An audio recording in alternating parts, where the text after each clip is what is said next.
সবাইকে স্বাগতম Notre Dame college কর্তৃক আয়োজিত অনলাইন ক্লাসে। আমি মাহমুদ হাসান, প্রভাষক জীববিজ্ঞান, নটরডেম কলেজ, ময়মনসিংহ। আজকের এই ক্লাসে আমি তোমাদের সবাইকে স্বাগত জানাচ্ছি। পরের অধ্যায় শুরু করতে যাইতেছি। আমাদের এই অধ্যায়টা হবে জীববিজ্ঞান প্রথম পত্রের একটা অধ্যায়। তোমাদের শর্ট সিলেবাস করা হয়েছে, আর এর মধ্যে এই অধ্যায়টা খুবই গুরুত্বপূর্ণ একটা অধ্যায়। যে কয়টা অধ্যায় আছে, কারণ আমরা আগেও দেখছি শর্ট সিলেবাস করার আগে এই অধ্যায় থেকে সবসময় একটা প্রশ্ন থাকতো। আর এই অধ্যায়টা হইতেছে প্রথম পত্রের চতুর্থ অধ্যায়, যাকে আমরা বলতেছি অণুজীব। দেখো, এই অণুজীবের মধ্যে আমরা ধরে নিব এই অধ্যায়ের মধ্যে তিনটে ইম্পর্টেন্ট টপিক আছে। তো এটা এমন হইতে পারতো তিনটে অধ্যায় ভাগ করতে পারতো। এই তিনটে অধ্যায় মনে করো মিলে এখানে একটা অধ্যায় বানানো হয়েছে, যাকে আমরা বলতেছি অণুজীব। এখানে দেখবো তোমার বইয়ের প্রথম দিকে আছে ভাইরাস নিয়ে আলোচনা। এই ভাইরাসের অংশ দিয়ে একটা অধ্যায় করা যায়। তারপরে আমরা দেখবো এখানে আছে ব্যাকটেরিয়া। এই ব্যাকটেরিয়াটা ভাইরাসের চেয়ে বড়, এই অংশটুকু এখানে আমরা যে অংশটুকু পড়বো। তারপর আমরা দেখবো শেষের দিকে একটা অণুজীব সম্পর্কে, সে কিভাবে আক্রমণ করে, কোথায় আক্রমণ করে, তারপরে কিভাবে সে তার সংখ্যা বৃদ্ধি করে, আমরা কিভাবে তাকে কন্ট্রোল করতে পারি, এগুলো নিয়ে আলোচনা করা হয়েছে। এটা হইতেছে ম্যালেরিয়া পরজীবী। ম্যালেরিয়া পরজীবী। তো আমরা এই টপিকগুলা এই অংশের মধ্যে আমরা জানবো। এখান থেকে ডিটেলস যে ধরনের প্রশ্ন আসে, আমাদের যে যে অংশগুলো জানতে হবে, আমরা এই অংশগুলো নিয়ে এই অংশের আলোচনায় যাব। তাহলে আমরা একদম প্রথম শুরু করব কাকে নিয়ে? ভাইরাসকে নিয়ে। তাহলে আজকে আমাদের আলোচ্য অংশ হবে ভাইরাসের অংশ। পরবর্তীতে আমরা পর্যায়ক্রমে ব্যাকটেরিয়া, ম্যালেরিয়া, পরজীবী এই অংশগুলো দেখব। তো ভাইরাস থেকে আজকে আমরা যে অংশটুকু পড়ার চেষ্টা করব, এর মধ্যে থাকবে ভাইরাসের পরিচিতি, ভাইরাস এর পরিচিতি। তারপরে আমরা জানবো যে ভাইরাস যে আবিষ্কার হয়েছে, এই আবিষ্কারের পিছনে যে যে বিজ্ঞানীদের অবদান ছিল তাদের সম্পর্কে আমরা জানবো। মানে ভাইরাস এর আবিষ্কার সম্পর্কে জানবো। তারপরে আমরা জানবো একটা আদর্শ ভাইরাসের গঠন, ভাইরাসের গঠন। আর শেষে যদি আমরা সময় পাই, আমরা ভাইরাসের বৈশিষ্ট্য জানার চেষ্টা করব। বৈশিষ্ট্য। তো আমার সাথে তোমরা এই অংশগুলো লেখা রাখো, তোমাদের এই অংশটুকু পড়া লাগবে। ভাইরাসের পরিচিতি, ভাইরাসের আবিষ্কার সম্পর্কে, তার গঠন সম্পর্কে, এবং ভাইরাসের বৈশিষ্ট্য সম্পর্কে। তো এইগুলা থেকে সাধারণত প্রশ্ন আসে। এখান থেকে জ্ঞান, অনুধাবন, প্রয়োগ সব ধরনের প্রশ্ন তোমরা পাইতে পারবা। তো চলো দেখি একটা ভাইরাসের গঠন। আমরা টোটাল প্রথম থেকে শুরু করতেছি, ভাইরাসের পরিচিতি থেকে। তো আগে চলো আমরা ভাইরাসের সংজ্ঞাটা জানি। ভাইরাস আসলে কি? ভাইরাসকে যদি আমরা সংজ্ঞায়িত করি, এটা পরীক্ষাতে অনেকবার আসছে, ভাইরাস কি জ্ঞানমূলক আসছে বা অনুধাবন আসছে, ভাইরাস বলতে কি বুঝো, এইভাবে প্রশ্ন থাকে। তাহলে আমরা ভাইরাস কি? ভাইরাস হইতেছে, আমরা এইভাবে বলবো, ভাইরাস মূলত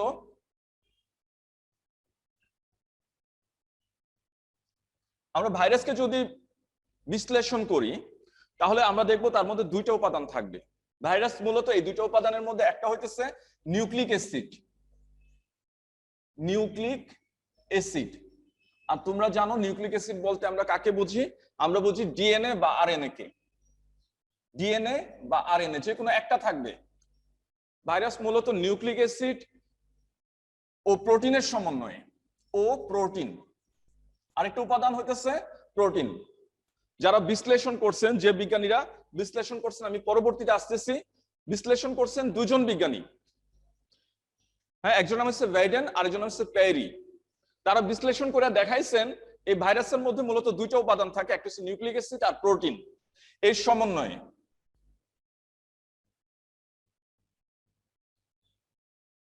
আমরা বলতে পারি অতি ক্ষুদ্র। অতি ক্ষুদ্র। হ্যাঁ, সামনে বিশেষণ লাগাইছি। হ্যাঁ, ব্যাকটেরিয়ার ক্ষেত্রে আমরা জাস্ট ক্ষুদ্র বলবো, কিন্তু এটা হচ্ছে অতি মাইক্রোস্কোপিক, মানে এটা ইলেকট্রন অণুবীক্ষণ যন্ত্রে খুব একটা ক্লিয়ার দেখা যায় না। অতি ক্ষুদ্র ও অতি আণুবীক্ষণিক। অতি আণুবীক্ষণিক জীবকণা। জীবকণা ও আমরা বলতে পারি যে আবশ্যিক বা বাধ্যতামূলক পরজীবী। তারা সবসময় পরজীবী হিসেবে থাকে। কি বলছি? আবশ্যিক পরজীবী, যা শুধুমাত্র কোষকের অভ্যন্তরে যখন তারা পোষকের ভিতরে থাকবে, উপযুক্ত পোষকের অভ্যন্তরে, যা উপযুক্ত পোষকে, তারা কি করবে? বংশ বিস্তার করবে, রোগ সৃষ্টি করবে। উপযুক্ত পোষকে কি বলছি? বংশ বৃদ্ধি ও রোগ সৃষ্টি করে। এবং পোষকের বাইরে, এই পোষক দেহটার বাইরে তারা কি থাকবে? নিষ্ক্রিয় থাকবে। কি বলছি? পোষকের বাইরে নিষ্ক্রিয় বা নির্জীব অবস্থায় বিরাজমান এমন একটা জীবকণাকে আমরা বলতেছি জীবকণা। আমরা না এটাকে বলতেছি উদ্ভিদ, না বলতেছি প্রাণী। হ্যাঁ, আমরা বলতেছি কি এটা একটা জীবকণা, যা পোষকের অভ্যন্তরে বংশ বিস্তার করে, জীবের বৈশিষ্ট্য প্রকাশ করে, রোগ সৃষ্টি করে, কিন্তু পোষকের বাইরে সে নিষ্ক্রিয় অবস্থায় বিরাজমান। তাহলে এমন আণুবীক্ষণিক জীবকণাকে আমরা বলতেছি ভাইরাস। তো আমি সাথে লিখে দিলাম এই কারণে, কারণ আমাদের বইয়ে যেভাবে সংখ্যাটা আছে তুমি এটাকে একটু মডিফাই করে এইভাবে লেখার চেষ্টা করবা। আমাদের বইয়ের সংখ্যাটাই আমি সামান্য একটু চেঞ্জ করছি। তো এটা ভালো করে মনে রাখবা, পরীক্ষা আসলে এটাই দিবা। কারণ সংখ্যাটা যদি একটু বড় হয়েছে, কারণ এর চেয়ে তুমি যদি কম লেখো, সংখ্যার মধ্যে যে বৈশিষ্ট্যগুলো ডিমান্ড করে, আমরা তো বৈশিষ্ট্যের ভিত্তিতে সংখ্যাটা দিচ্ছি, তাহলে ওই কথাগুলো আসবে না। এই জন্য আমি যেভাবে বলছি মোটামুটি এইভাবেই সংখ্যাটা দেওয়ার চেষ্টা করবা। ভাইরাস কি?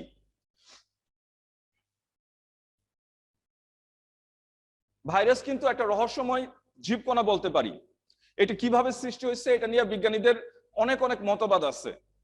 হ্যাঁ, কেউ বলছে, আমরা যে প্রথম অধ্যায়ে যে পড়ছিলাম যে আদিকোষ কিভাবে সৃষ্টি হয়েছে, ওনার একদল বিজ্ঞানীরা বলছেন হ্যাঁ এইভাবেই সৃষ্টি হয়েছে। হ্যাঁ, যে আমরা দেখছিলাম দুজন বিজ্ঞানী, ওপারিন আর আলেকজান্ডার ওপারিন আর সাথে তার সহযোগীরা যে সংজ্ঞাটা দিছিলেন যে সৃষ্টির আদিতে পৃথিবীর মধ্যে কি ছিল? পানি ছিল, মিথেন ছিল, অ্যামোনিয়া ছিল, হাইড্রোজেন ছিল, কোনো মুক্ত অক্সিজেন ছিল না। তো পরবর্তীতে তারা সংশ্লেষিত হইয়া প্রথম একটা আদি কিছু জৈব কণা সৃষ্টি করে। তারপরে তার মধ্যে যখন এসে সংঘর্ষ হয়েছে, অণুগুলোর সাথে সংঘর্ষ হয়েছে, বা বজ্রপাত বা অন্য কোনো উপায়ে বৈদ্যুতিক স্ফুলিঙ্গ সৃষ্টি হয়েছে, তখন তাদের মধ্যে কিছু গাঠনিক স্ট্রাকচার চেঞ্জ হয়ে তৈরি হয়েছে অ্যামিনো অ্যাসিড। আর অ্যামিনো অ্যাসিডের মাধ্যমে একটা সময় আমরা দেখছি যে তার একটা প্রয়োজনীয় উপাদান প্রোটিন তৈরি হয়ে গেছে। এবং পরবর্তীতে তার ভিতরে আরো অভ্যন্তরীণ ক্রিয়াকলাপ চেঞ্জ হইয়া, পরিবর্তন হইয়া এখানে নিউক্লিক অ্যাসিড সৃষ্টি হয়েছে। এবং এইভাবে একটা সময় ভাইরাসের সৃষ্টি হয়েছে। এটা একদল বিজ্ঞানী বলেন। আবার কেউ কেউ বলেন না, এটা অন্য কোনো জায়গা থেকে, অন্য কোনো নক্ষত্র থেকে, হ্যাঁ, উল্কা পিণ্ড থেকে, নিহারিকা থেকে, অন্য কোনো জায়গা থেকে এটা পৃথিবীতে চলে আসছে এমন একটা কিছু। কারণ এটা আমাদের পৃথিবীতে তৈরি হওয়া কোনো জিনিস না, আমাদের পৃথিবীতে এমন কোনো বস্তু তৈরি হতে পারে না। তো এইভাবে বিভিন্ন বিজ্ঞানীরা বিভিন্ন সময় বিভিন্ন ধারণা দিচ্ছেন যে ভাইরাস কেমনে তৈরি হয়েছে। যাই হোক, আমাদের ওই ধারণাতে আমরা গেলাম না, আমরা সরাসরি ভাইরাস কি, ভাইরাসের সংজ্ঞাটা দেখলাম। চলো আমরা দেখি ভাইরাসের আবিষ্কার সম্পর্কে। আমরা পরবর্তী টপিকে চলে যেতেছি, তার আবিষ্কার। দেখো, তোমাদের বইয়ে আবিষ্কার সম্পর্কে অনেক কিছু বলা আছে। এর মধ্যে আমি যে পয়েন্টগুলো তোমার বলতেছি এগুলাই ভালো করে মনে রাখবা। আবিষ্কারের সাথে, ভাইরাসের আবিষ্কারের সাথে কোনো একক বিজ্ঞানীর অবদান নাই। এখানে অনেক অনেক বিজ্ঞানীর একটা সম্মিলিত অবদানের কারণ তারা ভাইরাসটা সম্পর্কে আমাদের একটা ধারণা দিতে পারছেন। ভাইরাসের প্রথম আবিষ্কারের সাথে যে বিজ্ঞানীর নাম জড়িত, যিনি অনেক আগায় নিয়ে গেছেন আমাদের পৃথিবীকে, এই ভাইরাসের বৈশিষ্ট্য, ভাইরাস কিভাবে কাজ করে, ইভেন উনি ভাইরাসের প্রতিষেধক পর্যন্ত বানিয়ে ফেলছিলেন, যে বিজ্ঞানী, তার নাম হইতেছে sir Edward Jenner. Edward Jenner, দেখো উনি কিন্তু অনেক আগে, আমরা ভাইরাস সম্পর্কে ধারণা পাওয়ার অনেক আগে 1796 সালে আমাদের কাছে যে প্রথম যে ভাইরাসের পরিচিতি তুলে ধরছেন সেটা ছিল বসন্ত ভাইরাস, গুটি বসন্তের ভাইরাস। এবং উনি এই গুটি বসন্ত রোগের টিকাও কিন্তু উনি আবিষ্কার করছেন। উনি তার একটা নিজস্ব প্ল্যানে, নিজস্ব নীতিমালা দিয়া উনি একটা নিজস্ব একটা পদ্ধতিতে ভাইরাসকে নষ্ট করার জন্য, ভাইরাসকে কিভাবে নিষ্ক্রিয় করা যায়। কারণ দেখো, ব্যাকটেরিয়াকে কিন্তু আমরা নিষ্ক্রিয় করতে পারি আমরা অ্যান্টিবায়োটিক দিয়ে, কিন্তু ভাইরাসের জন্য কোনো কিন্তু অ্যান্টিবায়োটিকও কাজ করে না। এই জন্য তাকে একটা অন্য একটা ভিন্ন একটা প্ল্যানে তাকে নিষ্ক্রিয় করতে হয়। হ্যাঁ, এই যে দেখো বর্তমান পৃথিবীতে যে করোনা ভাইরাস, আমরা কিন্তু তার টিকা তৈরি নিয়ে কিন্তু অনেক হিমশিম খাইতেছি। কারণ কি, এটা যদি ব্যাকটেরিয়া হইতো ব্যাকটেরিয়াকে আমরা খুব সহজেই ধ্বংস করতে পারতাম। অ্যান্টিবায়োটিকের নিজস্ব কিছু ক্রিয়াকলাপ আছে, এই অ্যান্টিবায়োটিক দিয়ে আমরা ব্যাকটেরিয়াকে আটকাতে পারি, কিন্তু ভাইরাসকে কিন্তু আটকানোর সুযোগ নেই। যাই হোক, এডওয়ার্ড জেনার প্রথম বসন্তের টিকা আবিষ্কার করছেন এবং এই বসন্তের যে ভাইরাস আছে এটা সম্পর্কে ধারণা দিচ্ছেন। তো তারপরে আমরা দেখব যে বিজ্ঞানীর নাম জড়িত। হ্যাঁ, উনি প্রথম একটা ভাইরাস আমাদের সামনে তুলে ধরছেন। উনি কিন্তু অন্ধের মতো, হ্যাঁ, যে ভাইরাস এইভাবে হ্যাঁ একটা রোগ তৈরি করছে এটা সম্পর্কে ধারণা দিচ্ছেন, কিন্তু প্রথম যে ভাইরাসটা আমাদের সামনে আবিষ্কার করে দেখাইছেন এই ভাইরাসটা ছিল টিএমবি, টোবাকো মোজাইক ভাইরাস। কে আবিষ্কার করছেন? এটা আবিষ্কার করছেন বিজ্ঞানী অ্যাডলফ মেয়ার।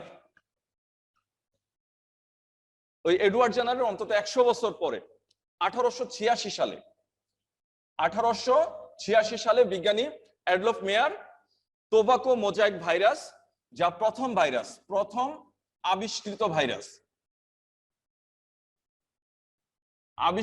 ভাইরাস এটা উনি আবিষ্কার করছেন। হ্যাঁ, এখানে আমি চিত্রের মধ্যে টিএমবি ভাইরাসটা আমি আইকা রাখছি, যে এটা ছিল সে ভাইরাস যেটা অনেক বড় সাইজের, আকৃতিতে প্রায় 300 ন্যানোমিটারের মতো লম্বা একটা ভাইরাস। টিএমবি ভাইরাস প্রথম আবিষ্কৃত একটা উদ্ভিদ ভাইরাস, এবং এটার মধ্যে নিউক্লিক অ্যাসিড হিসেবে আমরা দেখতেছি এর মধ্যে কি আছে, এর মধ্যে আরএনএ আছে।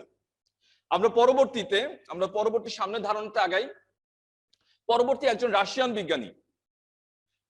বিজ্ঞানী, তার নাম হইতেছে দিমিত্রি আইভানোভস্কি।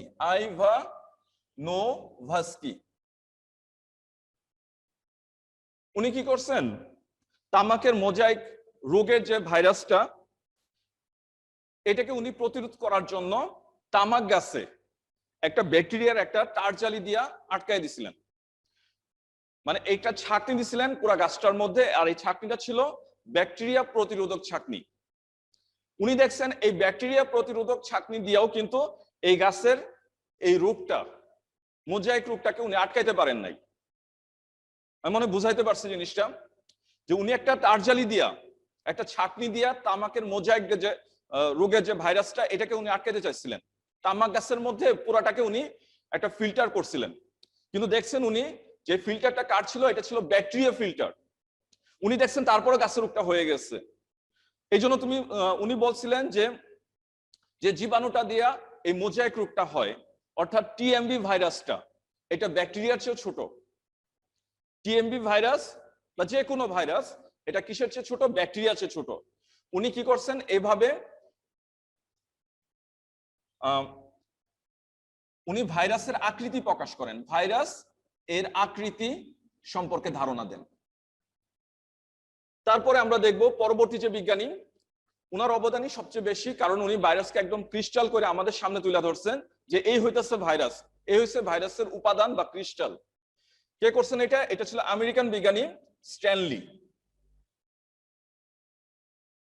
1935 সালে 1 টন তামাক পাতা থেকে মাত্র 1 চামচ পরিমাণ, 1 চামচ ভাইরাস ক্রিস্টাল সংগ্রহ করেন। ভাইরাস ক্রিস্টাল, ভাইরাসের দানা, লবণের দানার মতো এক ধরনের দানা সংগ্রহ করছেন, করে বলছেন যে হ্যাঁ এইটাই ভাইরাস। এটা কে ছিল? আমেরিকান বিজ্ঞানী স্ট্যানলি। আর এই কাজের জন্য পরবর্তীতে প্রায় 10 বছর পরে 45-46 ওই সময়ের দিকে উনি নোবেল উপাধিতে ভূষিত হয়েছেন তার এই আবিষ্কারের জন্য। এই জন্য এই ভাইরাসের জনক বা ভাইরোলজির জনক কাকে বলা হয়? এই আমেরিকান বিজ্ঞানী WM স্ট্যানলিকে বলা হয়, কারণ উনি সর্বপ্রথম ভাইরাসকে আমাদের সামনে তুলে ধরছেন, ভাইরাসের ক্রিস্টাল উনি তৈরি করছেন। পরবর্তীতে আরো বিজ্ঞানী নাম আছে, হ্যাঁ, আরো 2 জন বিজ্ঞানী। একজন নাম হচ্ছে ভেইডেন ও আরেকজন নাম হচ্ছে পিরি।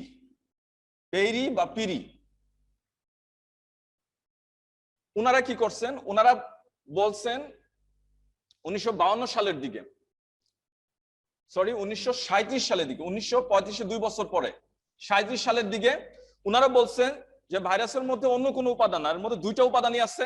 একটা হচ্ছে নিউক্লিক অ্যাসিড, আরেকটা উপাদান হচ্ছে প্রোটিন। ভাইরাসের দেহ মূলত এই 2টা উপাদানে তৈরি, একটা হচ্ছে নিউক্লিক অ্যাসিড আর একটা হচ্ছে প্রোটিন। এই দুইটা উপাদানে ভাইরাসের দেহ গঠিত। এটা কে বলছেন? দুজন বিজ্ঞানী, ভেইডেন, আরেকজন হচ্ছে পেরি, এবং এটার জন্য ওনারা নোবেল পাইছেন পরবর্তীতে। তো ভাইরাসের নামের সাথে, ভাইরাস আবিষ্কারের সাথে আরো কিছু বিজ্ঞানীর অবদান আছে। তো আমি এখানে যে বিজ্ঞানীদের অবদান লিখতেছি তোমরা বইয়ের মধ্যে মার্কিং করে রাখবা এবং ওনাদের কাজগুলাই মনে রাখবা। হ্যাঁ, এখানে অনেক অনেক বিজ্ঞানী নাম আছে। পরবর্তীতে আরেকজন বিজ্ঞানী এ এম লোভ, উনি কি করছেন? উনি ভাইরাসের বৈশিষ্ট্য আলোচনা করার চেষ্টা করছিলেন এবং ভাইরাসের অনেক অনেক বৈশিষ্ট্য দেখার পরে উনি বলছেন ভাইরাসের কারোর সাথে তুলনায় চলে না, কারণ ভাইরাসের মধ্যে কিছু বৈশিষ্ট্য আছে জীবের মতো এবং কিছু বৈশিষ্ট্য আছে জ্বরের মতো। তাহলে এটাকে আমরা জীবও বলতে পারতেছি না সরাসরি, বা জ্বরও বলতে পারতেছি না, বরঞ্চ আমরা এইভাবে বলতে পারি বিবর্তনের ধারায় একটা পর্ব থেকে আরেকটা পর্ব সৃষ্টি হয়, বা একটা শ্রেণী থেকে আরেকটা শ্রেণীর সৃষ্টি হয়। তো এটা আমরা আরো পড়বো, এটা সম্পর্কে অনেক ডিটেলস জানবো জীববিজ্ঞান দ্বিতীয় পত্রে। তো তাদেরকে আমরা বলি যুগসূত্র। ভাইরাসকে উনি বলছেন যে হ্যাঁ, ভাইরাসও একটা যুগসূত্র। কিরকম যুগসূত্র? যে জড় পদার্থ থেকে যে জীব সৃষ্টি হয়েছে, জড় থেকে যে জীবের সৃষ্টি হয়েছে, তার মাঝখানে সেতু বন্ধন হইতেছে এই ভাইরাস। তো উনি বলছেন, উনি বলে গেছেন, এ এম লোভ বলে গেছেন যে ভাইরাসের সাথে কারো তুলনা চলে না, ভাইরাস ভাইরাসই, ভাইরাস আর ভাইরাস এরকম উনি বলে গেছেন যে ভাইরাসের সাথে অন্য কোনো বস্তুর তুলনা চলে না, ভাইরাসের বৈশিষ্ট্য ব্যাখ্যা করে। শেষে আমরা আরেকজন বিজ্ঞানীর নাম দেখতেছি যার নাম হইতেছে গ্যালো। উনি সর্বপ্রথম আমাদের একটা মরণঘাতী ভাইরাস, যে ভাইরাসকে আমরা বলি HIV virus, human immunodeficiency virus, HIV virus, যা প্রথম আবিষ্কার হয়েছিল। এই রোগটা প্রথম দেখা গেছিল 81 সালে, 1981 সালে, এবং পরবর্তীতে তার 3 বছর পরে 1984 সালে এই এইডস রোগের কারণ হিসাবে উনি ভাইরাসটা আমাদের সামনে তুলে ধরছেন, যে এই ভাইরাসটার নাম হচ্ছে এইচআইভি ভাইরাস, যা আমাদের শ্বেত রক্তকণিকা, আমাদের ইমিউনো সিস্টেম, আমাদের অ্যান্টিবডি সিস্টেম, এদেরকে ওরা ধ্বংস করে দেয়। ফলে আর কোনো রোগ প্রতিরোধ ক্ষমতা থাকে না। এই ভাইরাসটার নাম হইতেছে এইচআইভি ভাইরাস। তো কালের বিবর্তনে আমরা অনেক অনেক ভাইরাস দেখছি, এবং পৃথিবীতে বর্তমানে তাণ্ডব লীলা চালাইতেছে করোনা ভাইরাস। এটাও এক ধরনের প্রাণঘাতী ভাইরাস। একজন হ্যান্ড রাইজ করছো, শুভ, বলো। স্যার, হ্যাঁ বলো, কথা শুনতেছি। স্যার যদি প্রশ্ন করা হয় স্যার, সর্বপ্রথম ভাইরাসের অস্তিত্ব অনুধাবন কোন বিজ্ঞানী স্যার, তখন স্যার কি হবে স্যার? এটা কি এডওয়ার্ড জেনার হবে নাকি অন্য কোনো বিজ্ঞানী নাম হবে? এখন তুমি যদি বলো, আমরা স্ট্যানলি নাম বলবো, স্ট্যানলি, আমেরিকান বিজ্ঞানী স্ট্যানলি, কারণ তাকে আমরা সর্বপ্রথম স্বীকৃতি দিচ্ছি। আগের যারা ছিল তারা তো অন্ধের মতো, হ্যাঁ দেখছেন একটা বৈশিষ্ট্য বলছেন, পরে আবার বৈশিষ্ট্য তাদের মতো করে চেঞ্জ করে নিছেন। কিন্তু আমাদের কাছে প্রথম যিনি ভাইরাসকে তুলে ধরছেন যে এটাই ভাইরাস, এটাই ভাইরাসের ক্রিস্টাল, এটা সম্পর্কে কে বলছেন? এই আমেরিকান বিজ্ঞানী স্ট্যানলি। উনি 1 টন তামাক পাতা থেকে 1 চামচ পরিমাণ ভাইরাসের ক্রিস্টাল সংগ্রহ করছেন এবং প্রমাণ করে দিচ্ছেন যে হ্যাঁ, ভাইরাস বলতে কিছু একটা আছে। এর আগে কিন্তু অনেকে মানছে, আবার অনেকে অস্বীকার করছে যে ভাইরাসের কোনো অস্তিত্বই নাই। তো এই জন্য আমরা প্রথম ভাইরাসের আবিষ্কারক বলতে গেলে আমরা এই আমেরিকান বিজ্ঞানী স্ট্যানলিকেই বুঝবো, আর তাকেই পরবর্তীতে স্বীকৃতি দেওয়া হয়েছে যে এই ভাইরাসের যে বিদ্যা, যাকে আমরা বলি ভাইরোলজি, এই ভাইরোলজির জনক। তো চলো আমরা এখন একটা ভাইরাসের গঠন সম্পর্কে জানবো। তো এখানে প্রশ্নটা কিন্তু বিভিন্ন ভাবে আসতে পারে। একটা সার্বিক ভাইরাস মানে একটা টোটালি একটা ভাইরাসের গঠন, এখানে কিন্তু যদি উল্লেখ করে আসে ব্যাঙাচি আকৃতির ভাইরাস, তখন তুমি বুঝবা যে কোনটা আসছে, টিটুফাসের কথা বলা হইতেছে। কিন্তু তুমি যদি পয়রা দেখো, উদ্দীপকটা পয়রা দেখতেছো যে একটা অণুজীবের কথা বলছে, যাকে বলা হয় জীব এবং জ্বরের যোগসূত্র, এবং যার বডিটা নিউক্লিক অ্যাসিড এবং প্রোটিন দ্বারা তৈরি। আরো ক্লিয়ার করে বলে, যার কোনো দেহটা কোনো কুশীয় না, অকুশীয় একটা অণুজীব। অকুশীয় অণুজীব বলে তুমি কিন্তু ক্লিয়ার হয়ে গেলা যেটা কি আসছে, এটা ভাইরাস। আর যদি বলে আদিকুশীয় অণুজীব, তাহলে বুঝবা এটা ব্যাকটেরিয়া। একটা অকুশীয় অণুজীবের গঠন বর্ণনা করো, তখন আমি এখানে যেভাবে গঠনটা দিতেছি তুমি এই গঠনটাই দেওয়ার চেষ্টা করবা। একটা টোটালি একটা গঠন আমরা দেখব, ভাইরাসের গঠন।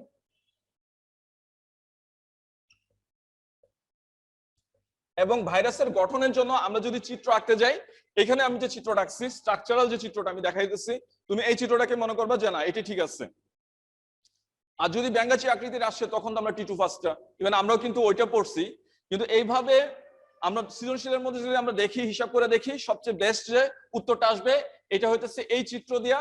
এবং যে টপিকগুলো আমি আনবো আলোচনার মধ্যে তোমরা এই অংশগুলো লেখার চেষ্টা করবা। ভাইরাসের গঠন, তাহলে তুমি প্রথম শুরু করবা, একটা সম্পূর্ণ ভাইরাসকে আমরা কি বলি? ভিরিয়ন বলি। একটা সংক্রমণক্ষম আদর্শ ভাইরাস, এই ভাইরাসকে আমরা কি বলি? ভিরিয়ন। আর এই ভিরিয়নটার মধ্যে যে বৈশিষ্ট্যগুলো থাকে, এই ভিরিয়নটার মধ্যে আমরা দেখছি কি কি থাকে। এর মধ্যে নিউক্লিক অ্যাসিড থাকে, আর তার নিউক্লিক অ্যাসিডকে ঘিরে থাকে কি? ক্যাপসিড থাকে, ক্যাপসিড। এছাড়াও আমরা দেখব এই ক্যাপসিডকে ঘিরে আরেকটা আবরণী থাকে, যে এছাড়া তার মধ্যে আমরা জানবো এনভেলপ বলতে আরেকটা আবরণী থাকে, এনভেলপ। এবং আমরা জানবো ভাইরাসের কিছু নিজস্ব এনজাইম আছে, তার নিজস্ব কিছু এনজাইম আছে। এই উপাদানগুলা নিয়ে মূলত ভাইরাসের দেহটা গঠিত। হ্যাঁ, তাহলে আমরা যদি একটা ভাইরাসকে বিশ্লেষণ করি, প্রথম তো বিজ্ঞানীরা ধারণা করছিলেন শুধুমাত্র নিউক্লিক অ্যাসিড থাকে আর প্রোটিন থাকে।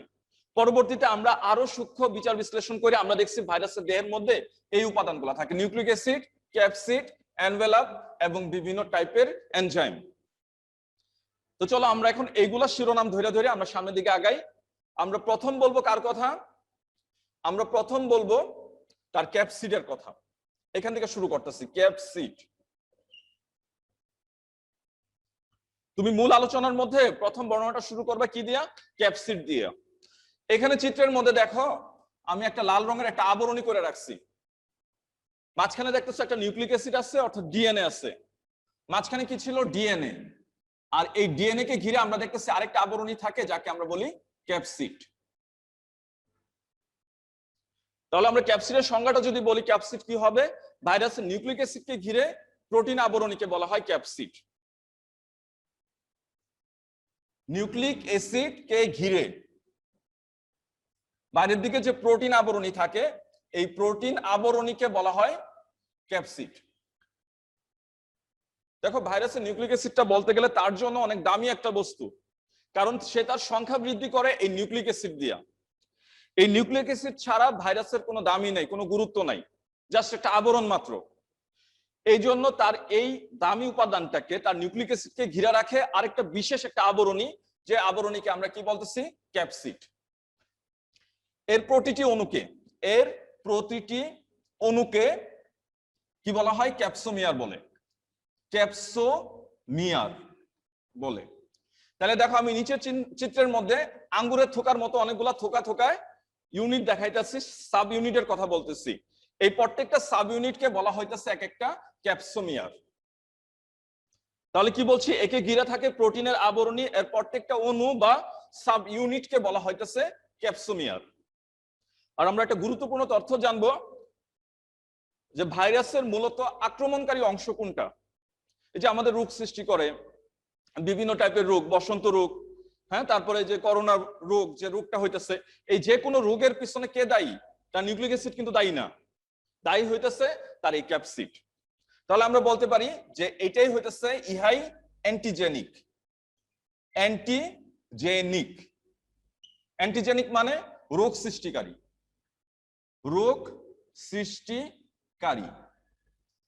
তাহলে তুমি এই ক্যাপসিড সম্পর্কে এই তথ্যটুকু দিলেই হবে, যে ভাইরাসের নিউক্লিক অ্যাসিডকে ঘিরে চারপাশে যে প্রোটিনের একটা আবরণী থাকে, তাকে আমরা কি বলি? ক্যাপসিড বলি। এর প্রত্যেকটা অণুকে বলা হয় ক্যাপসোমিয়ার। আর এটাই হইতেছে মূলত অ্যান্টিজেনিক বা রোগ সৃষ্টিকারী। চলো আমরা পরের পয়েন্টে যাই। তারপরের পয়েন্টে আমরা বলবো তার নিউক্লিক অ্যাসিড। উপরের দিকে লিখতেছি, তারপরের পয়েন্টটা হবে নিউক্লিক অ্যাসিড। আগে বলছিলাম ভাইরাসের সবচেয়ে দামি উপাদান বলতে, দামি বস্তু বলতে আমরা কাকে বুঝবো? এই নিউক্লিক অ্যাসিডকে বুঝবো। এই নিউক্লিক অ্যাসিডটা দুই টাইপের হইতে পারে। এই নিউক্লিক অ্যাসিডটা হইতে পারে ডিএনএ অথবা আরএনএ। এখন পর্যন্ত প্রায় এমন কোন ভাইরাস পাওয়া যায় না যার মধ্যে দুইটা নিউক্লিক অ্যাসিড একসাথে আছে। হ্যাঁ, অনেক বিজ্ঞানীরা প্রথম দুই একটা ভাইরাস বলছেন হয়তো নিউক্লিক অ্যাসিড ডিএনএ আরএনএ দুইটাই আছে, কিন্তু পরবর্তীতে তারাও কিন্তু এই কথা থেকে সরে আসছেন যে না, শুধুমাত্র যে কোনো একটা থাকবে, হয় ডিএনএ থাকবে নয়তো আরএনএ থাকবে। এইচআইভি ভাইরাস, করোনা ভাইরাস দুইটার মধ্যে কি আছে? আরএনএ আছে। হ্যাঁ, আমাদের সিলেবাসে একটা ভাইরাস টিটুফাস ভাইরাস, এর মধ্যে কি আছে? শুধুমাত্র ডিএনএ আছে। তাহলে ডিএনএ বা আরএনএ যে কোনো একটা থাকবে নিউক্লিক অ্যাসিড। তাহলে আমরা যে জানবো এই নিউক্লিক অ্যাসিডের উপর ভিত্তি করে ভাইরাস দুই রকমের, একটা হচ্ছে ডিএনএ ভাইরাস, আরেকটা হইতেছে আরএনএ ভাইরাস। নরমালি ডিএনএ ভাইরাসের মধ্যে এই ডিএনএটা কেমন থাকে? দ্বিসূত্রক থাকে, কিন্তু তার ব্যতিক্রম আছে। ব্যতিক্রম আছে কলিফাস। কলিফাস একটা ভাইরাস, ফাস্ট ভাইরাস, আর যার মধ্যে ডিএনএটা কেমন? ডিএনএ এক সূত্রক। এক সূত্রক। আরেকটা ভাইরাস আছে, হ্যাঁ, একটা বিশেষ একটা গোত্রই আছে যার নাম হচ্ছে রিও ভাইরিডি গোত্র, রিও ভাইরিডি। আর এটার একটা এক্সাম্পল হচ্ছে রিও ভাইরাস। এই রিও ভাইরাসের মধ্যে এটা আরএনএ ভাইরাস, কিন্তু এর আরএনএ হইতেছে কেমন? দ্বিসূত্রক। তোমরা এই তথ্যগুলো দেওয়ার চেষ্টা করবা।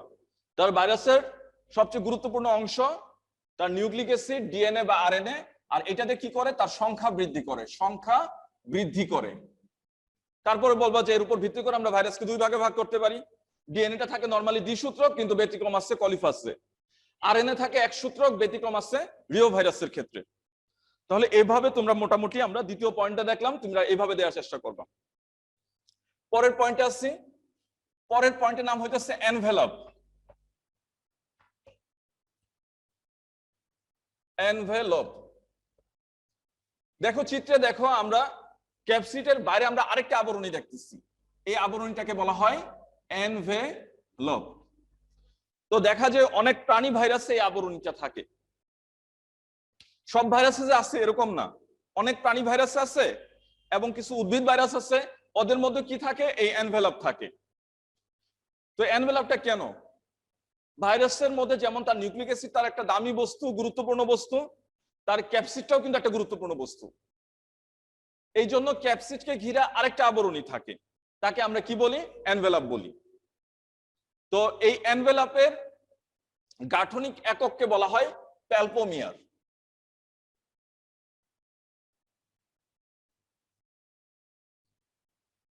আর যে ভাইরাসের মধ্যে এনভেলপ থাকে তাকে আমরা বলি লিপোভাইরাস।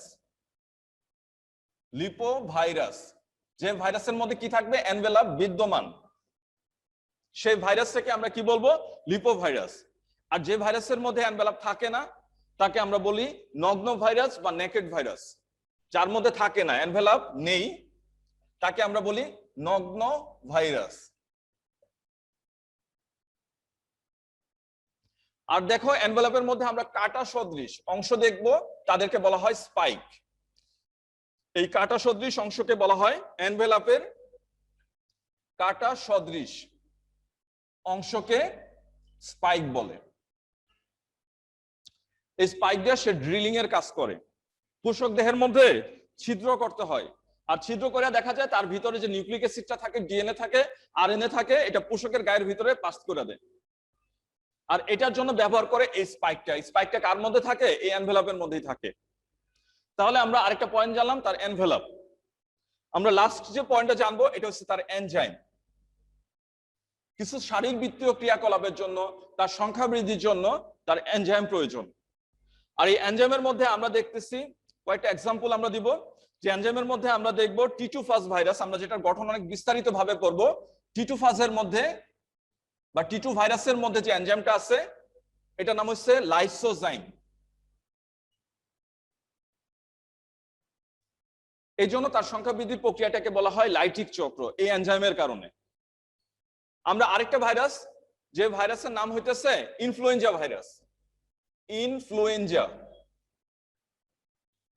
এই ভাইরাসের মধ্যে যে এনজাইমটা থাকে তার নাম হচ্ছে নিউরামিনেজ। নিউরামিনেজ, নামগুলো মনে রাখবা। এই তথ্যগুলা কিন্তু তোমার অলংকারের মতো কাজ করবো। আমি বারে বারে বলি আমি যে তথ্যগুলো দিতেছি এই তথ্যগুলো তোমরা পরীক্ষার খাতার মধ্যে অবশ্যই দেওয়ার চেষ্টা করবা, কিন্তু খাতার মধ্যে এই তথ্যগুলোর খুব অভাব থাকে, এই জন্য আমরা কিন্তু মার্কস দিতে পারি না। যাই হোক, আমরা আরো কিছু এনজাইমের নাম দেখতেছি। RNA polymerase, polymerase. আরেকটা এনজাইমের নাম হচ্ছে আরএনএ ট্রান্সক্রিপ্টেজ, ট্রান্সক্রিপ্টেজ। আরেকটা এনজাইমের নাম হচ্ছে রিভার্স ট্রান্সক্রিপ্টেজ, রিভার্স ট্রান্সক্রিপ্টেজ। এই এনজাইমগুলো সাধারণত ভাইরাসের মধ্যে থাকে। তারপর আরো কয়েকটা সংজ্ঞা দিয়ে তুমি ভাইরাসের গঠন শেষ করবা। একটা সংজ্ঞা হইতেছে প্রিয়ন্স, একটা সংজ্ঞা হবে প্রিয়ন্স, একটা হচ্ছে ভিরিয়য়েড, প্রিয়ন্স, ভিরিয়য়েড। এই জিনিসগুলো বলে তুমি শেষ করবা। প্রিয়ন্স হইতেছে অনেক সময় নিউক্লিক অ্যাসিডের পরেও, নিউক্লিক অ্যাসিড বের হয়ে যাওয়ার পরেও ভাইরাসের একটা খুলসের মতো থাকে যা তখনও রোগ সৃষ্টি করতে পারে, তাকে আমরা বলি প্রিয়ন্স। আর ভিরিয়ড হইতেছে সংক্রমণক্ষম আরএনএ, যা সাধারণত উদ্ভিদে বিভিন্ন রোগ সৃষ্টি করে, উদ্ভিদের রোগের জন্য দায়ী। তো এইভাবে আমরা মোটামুটি ভাইরাসের গঠনটা আলোচনায় আনবো।